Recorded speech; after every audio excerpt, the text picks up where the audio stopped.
Bacillus anthracis is the causative agent of the disease known as anthrax. And when most people hear the word anthrax, they think of the bioterrorist weapon. But in fact, anthrax actually has a really rich history of scientific discovery. In the 1800s, a scientist named Robert Koch was able to identify the first bacteria-disease relationship using Bacillus anthracis. Some scientists even believe that the history of anthrax goes back as far as biblical times, the time of Moses, and say that the fifth plague that infected the oxen and the sheep could have been anthrax.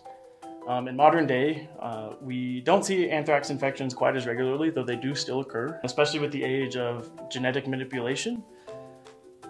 It is very possible that antibiotic-resistant strains of Bacillus anthracis can be produced and used to infect a population. With that in mind, our lab wanted to focus on an alternative treatment to treat anthrax.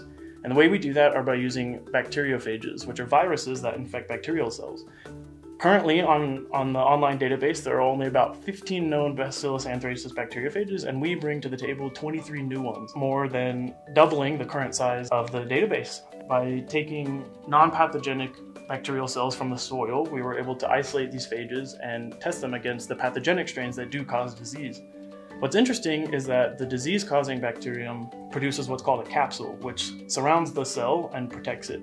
That is not found in the Bacillus anthracis in the soil. We hypothesized that despite the additional component of the capsule around the bacteria, that we would be able to use the phages to infect the Bacillus anthracis cells. And our hypothesis is correct. The research shows that these phages are a viable alternative treatment to Bacillus anthracis infections.